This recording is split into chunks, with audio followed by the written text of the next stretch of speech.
ছোট্ট একটা বলে অনেক সাফার করতে হলো, আর চারিদিকে ঈদের আনন্দ, গরুর হাট, হই হুল্লো।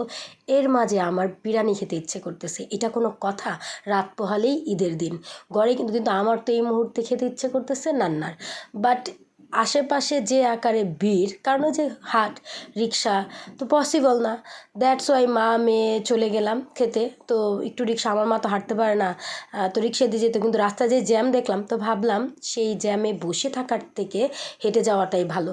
দেন হেঁটে অলিতে চলে গেলাম, নতুন একটা অলি। আমি সবসময় আরেকটা অলি আছে ওইটা থেকে, ওইটার স্মেলটা খেতেও অসাধারণ, কিন্তু এটা খেয়ে একদমই মজা পেলাম না। কিন্তু যদি জানতাম এত মজা হবে না, একটু কষ্ট হলে একটু সামনে আগে যেতাম। যাই হোক, গেলাম কোনো রকম একটু খেলাম।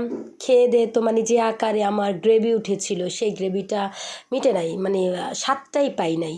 তো দ্যাটস ওয়াই আরেকটু হাঁটতে হাঁটতে সামনে গেলাম, যে একটু স্যুপ খাওয়ার জন্য বসে গেলাম আমাদের এখানে মেন বারেকের এখানে। শুনলাম ওই জায়গায় নাকি খুব ভালো আঙ্কেলটা স্যুপ বানায়।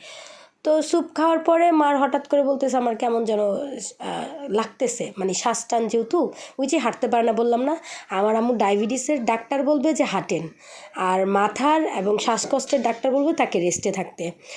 তো একটু হাঁটছে, শ্বাসকষ্ট উঠে গেছে। তো দেন আম্মা বললাম ইনহেলারটা কই? আম্মা বলে ইনহেলার কই? আমি তো জানি না, মানে খেয়াল নাই তার ইনহেলার। তো আমরা তো এর ভিতর দুইটা দোকানে বসিয়েছি, একটা বিরিয়ানি আর দেন স্যুপের।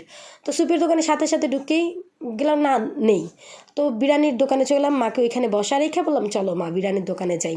আচ্ছা, ওইখানে পরে কি ঘটলো বলতেছি। এর মাঝে আমরা চলে আসলাম নদীর পাড়ে। এসে এই ফুচকাটা ছোটোবেলা জানি না কার কার, বড় ফুচকা আমি পছন্দ করি, কিন্তু নদীর পাড়ের এই ছোট্ট ছোট ফুচকাটা না আমার কাছে অনেক বেশি ভাল লাগে। দ্যাটস অর্ডার দিয়ে দিলাম, মা মেয়ে খেলাম। মা প্রথমই খেলো এবার, কারণ সবসময় বড় ফুচকা খায়। কে বলতেছে না রে মা ভালোই তো লাগলো। মানে আমি বলবো জেডিতে যারা যান বড় ফুচকাটা না খেয়ে এই ফুচকাটা একদিন ট্রাই করে দেখেন, খুবই ভালো লাগে। দেন গরুর হাটে যে গরু কেনার এক্সপিরিয়েন্স আমার কখনোই নাই, কারণ হচ্ছে আমি গরুকে প্রচণ্ড প্রচণ্ড ভয় পাই, কারণ গরু যদি একটা উদা দিতে পারে জীবন শেষ। দ্যাটস ওয়াই সেই ভয় থেকে গরু থেকে আমার যত দূরে দূরে দূরে সম্পর্ক থাকি।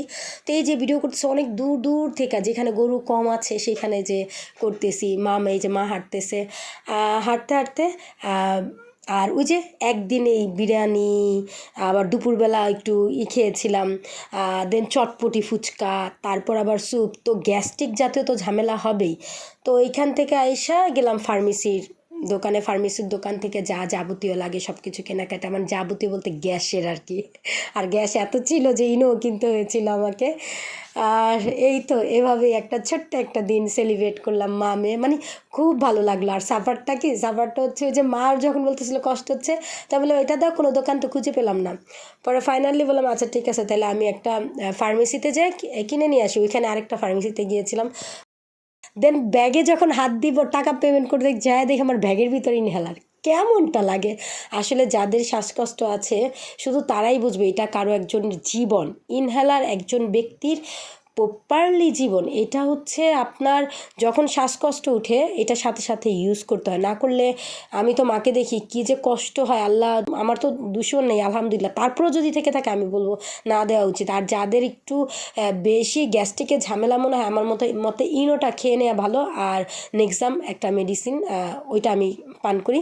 এই তো এভাবে সেলিব্রেট করলাম। আর এই যে ইনহেলার মায়ের, এইটা আমার আজকে মানে এত প্যারা দিয়েছে।